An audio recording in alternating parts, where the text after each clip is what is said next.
Hi everyone, this is Tanya with Flying Dog Studio. Thank you so much for joining me as I do a little loose painting with the Caran Neocolor II and the Winsor Newton Gouache. So let's take a look at the gouache. I have ivory black for this one and a permanent green middle, and finally some yellow ochre. And for those Neocolor IIs, you see I have a handful here. We're going to start with lime green, and hopefully you can see these. Umber, I always have umber. If you've watched my videos, always umber. I have some brown. This is dark olive. Sky blue, I love the sky blue, one of my favorite colors. This one's mauve, yes, this one's mauve. And some light olive, and I remembered to get out the white, so yay for me.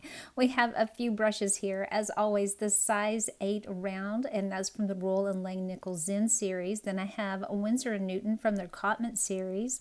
I have a size 3 and a size 6 round. I have a cloth, I have some water, and then I have my little mixing dish here. People ask me about this. This is the bottom part of a butter dish. I got it Dollar General. So if you're from the US, you know what that is. So there is that green that I mixed with the yellow ochre and with the black. I kind of mixed it ahead of time over there. I'm going to use the Royal and Langnickel brush because it holds a little more water than the Winsor Newton. And you'll see me start off here. I don't have quite enough water on my brush, and it's too dry, way too dry. I didn't want to get it too wet, and I kind of sat there for a minute before I started painting, so things had dried out just a bit for me. But what I'm going to use the gouache for in this is to get a good background, and then we're going to come on top with those Neocolor II, and we're going to paint, like I said, a loose painting, and it's not really a landscape. This is from my front yard. We have those wonderful, and I'm sorry if you hear the car noises, our windows are open because it is spring here in the south, and we have the wonderful little spring flowers that come up, and our windows are open because of spring. And I went out and wanted to get a picture of those. You know, the little purple ones and the little white ones that are down on the ground. They're just like very, very tiny. I can't really take a picture standing up, so I put my phone down in the grass and took a picture. So this is the result of that. And if you would like to have that reference photo, let me know in the comments below, and I'll get that up on my blog, along with the information on what I did with this, the colors that I used. So you'll have that on there if you want it, but just let me know if you do. So the trick to this is getting just the right amount of water. I want to kind of create a gradual color transition from top to bottom, getting a light at the top and darker as we go down, and then we're going to have to let it dry for a few minutes. And once we do that, we're going to come back and put those Neocolor IIs on top.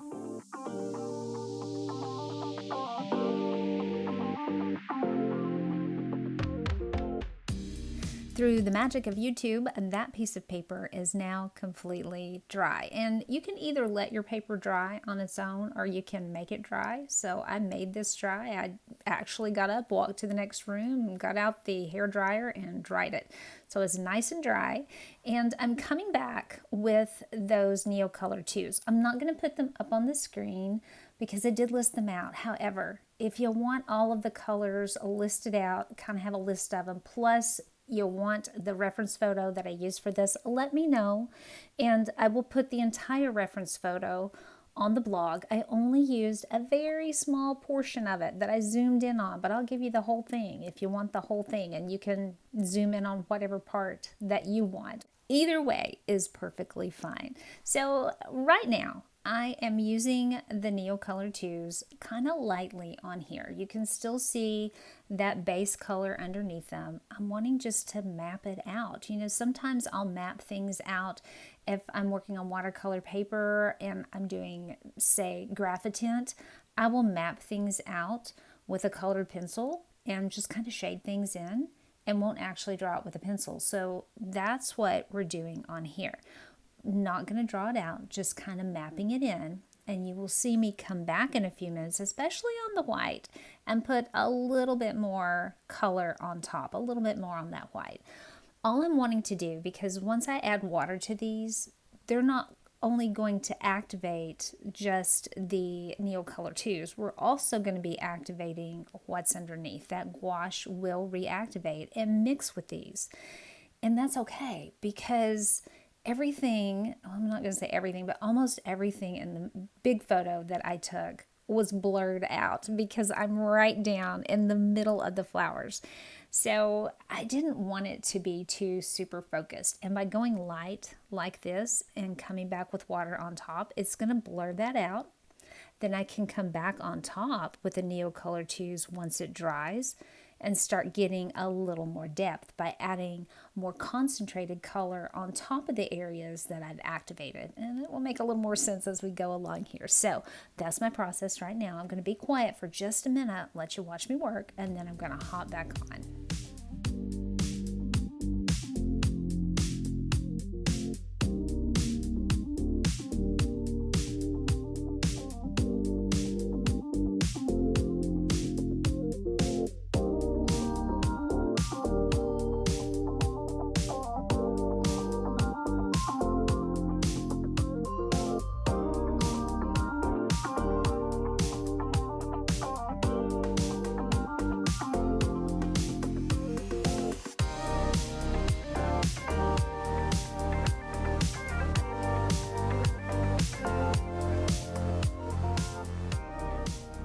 Now that we've mapped out all of the color, I'm coming back with the Winsor Newton from their Cotman series, and I believe this is the size 6 that I have right now.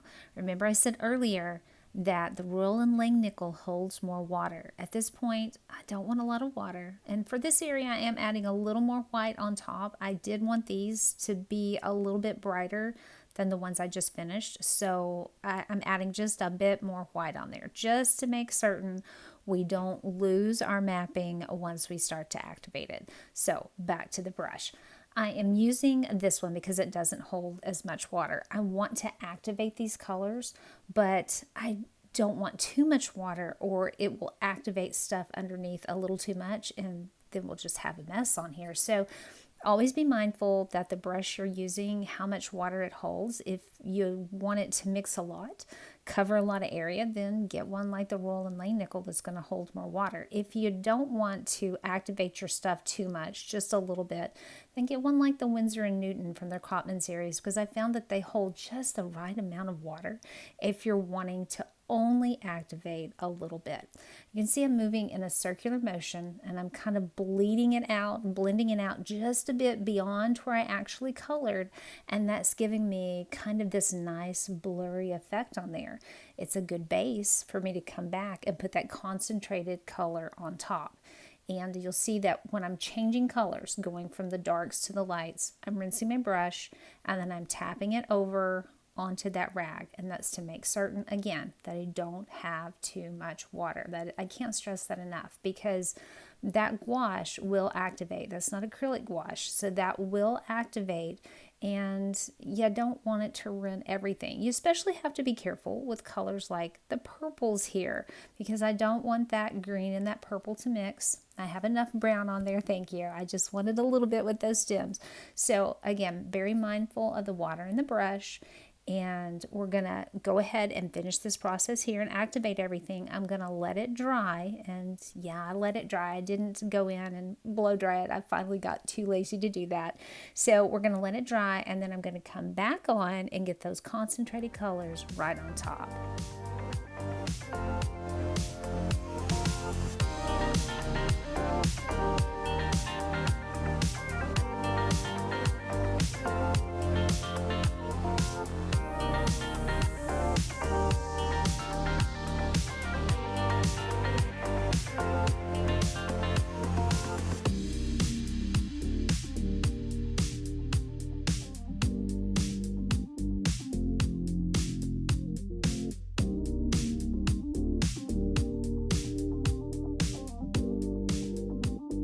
Now that I'm finishing up that original mapping of the colors, I decided right in the center I wanted to add just a little more contrast So you can see a little bit more of that grass that's underneath. It kind of gives you the effect of what it would be like to be an ant if you were crawling around underneath all of this greenery.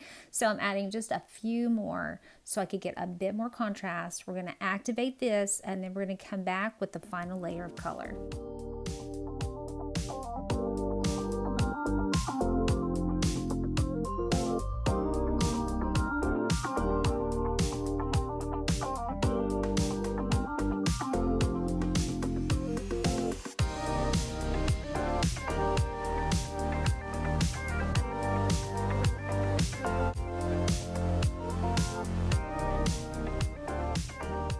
Few more brush strokes here, and then I'm going to let it dry, and I'm checking it here. And yeah, you probably saw some green on my finger. It wasn't from the painting. The painting was actually dry. That green was from earlier. I got some paint on myself.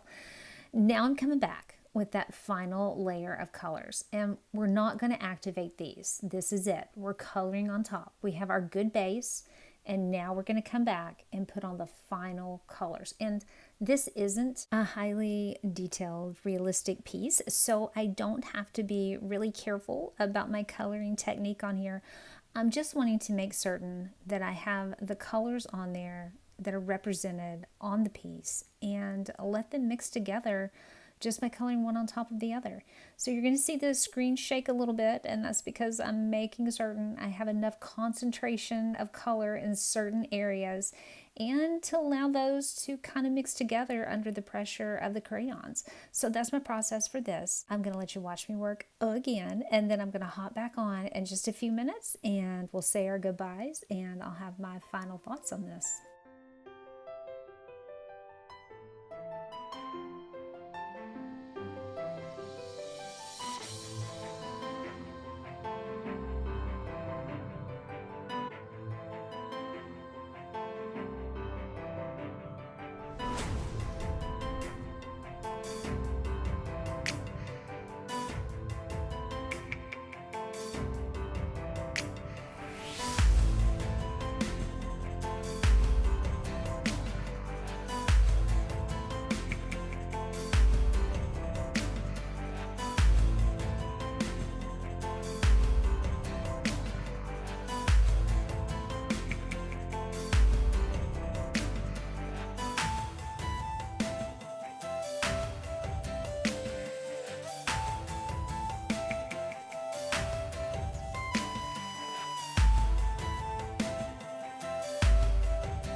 Now that we're coming to the end of the piece, I am using that lightest green to get all of the highlights on the grass.